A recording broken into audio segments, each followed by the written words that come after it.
Windranger's record in 7.33 Pro Dota isn't spectacular. In the Berlin Major, she spots a 46% win rate across 13 games, appearing and losing in crucial games like upper bracket semi-finals Tundra vs 9 Pandas, lower bracket quarterfinals OG vs EG game 3, and then grand finals deciding game number 4. Then, in Tour 3 of the Western Europe DPC, Entity started off with a very convincing series win over the second best team in the world right now. Then, they started picking Windranger. We're talking about actual good teams utilizing the hero. Gaimin Gladiators, 0% win rate on Windranger. Tundra, 40% win rate. OG, 20%. Team Liquid, 0%. So it's just really curious why pros keep picking the hero when it keeps losing. And holy bazingers, 59% win rate in more than 7k MMR pubs. Well, let's first look at why Windranger can be considered good in 7.33. Windranger's abilities didn't actually change much. In fact, Windranger doesn't even have an all abilities page. Her 4 skills, aside from number tweaking and the exception of Aghanim's upgrades, have basically never changed since she was created. 7.33 brought the biggest change in that she is now a universal hero, which means that stats are now more valuable on her for increasing damage, so with just a few stat items, she hits for a lot, even at low levels. This also means that after using Focus Fire, she can still contribute a good amount of damage through her right clicks. And most importantly, this also means that she is not locked into buying a damage item like Daedalus, or MKB, or even a Maelstrom. So in pubs, pros are generally going early stat items into Atos, into Gleipnir, or sometimes even Diffuser Blade because she can actually use agility now. Her skills are also low cooldown and very suited for small skirmishes, so in a meta that's about constantly fighting, her ability seems nice, at least on paper. By the way, please be like Ramses and learn Shackle Shot. Don't be like RTZ and skip the skill. Like at this instance, Shackle would be nice. Instead, this happens. Monster kill!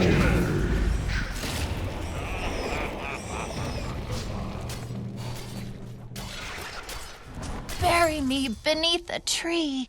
Anyway, when I say constantly fighting, I mean that kill goal is worth so much that sometimes players will TP just to provide 2 right clicks and secure the kill.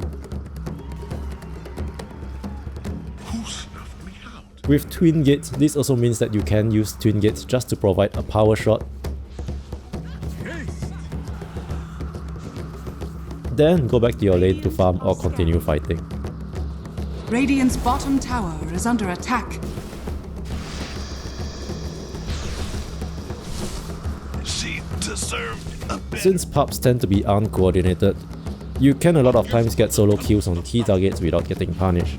In theory, these are good things regardless of pub or pro match, but Windranger's kit is actually pretty awkward as a carry.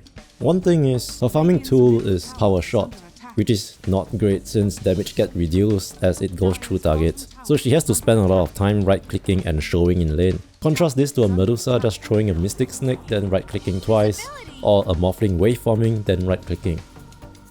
You only have to show in lane for a few seconds. Being required to right-click and show in lanes means that plays like this where 2 supports can kill you are very possible and easy to set up.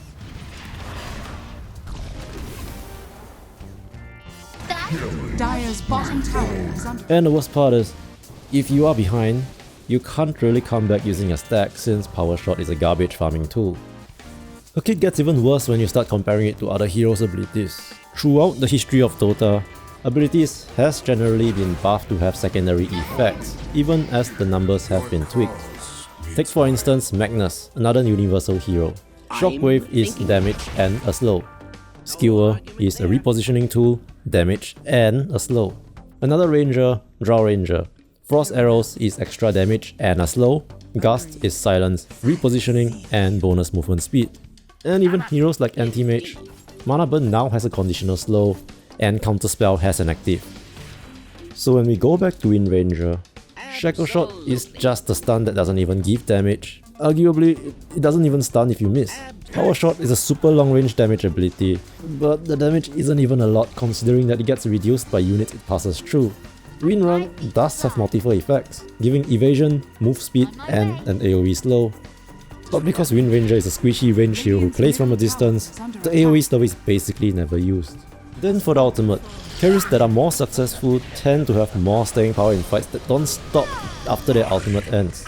Single target focused carries like Slug or Bloodseeker tend to get stronger as the fight progresses, even if the ultimate is usually used to just kill one hero. Other carries like Medusa still have the same damage output and the same staying power in fights, even without their ultimate. Which is to say, even 3 years later, Slacks is still right about Windranger. Everything he said in the video is actually still relevant. Windranger is a hero that looks great in pubs where people aren't coordinated, and tilting and killing one guy in particular is often enough to win you the game. And the universal change is indeed impactful for Windranger's damage in pubs.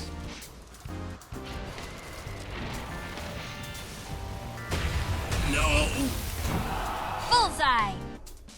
Dire's middle tower is under attack.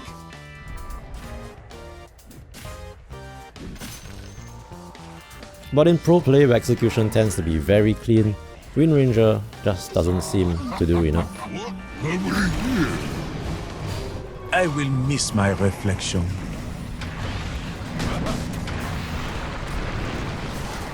Radiant's courier has been killed.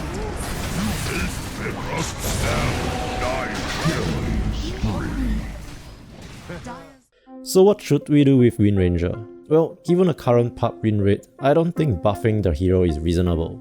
Simply changing her numbers is also boring. But if you tell me there's a nature-themed hero in Dota that can shackle people together to trees, have an ability that gives them evasion and bonus movement speed, an ultimate ability that gives them high single target damage, and have a channeling ability that can snipe people from afar, Hoodwink is a hero that comes to mind. The first time I read Hoodwink's abilities, I almost thought this was a Windranger rework. Although Hoodwink isn't very strong right now, her abilities does feel more in line with modern Dota. All of her abilities have multiple effects.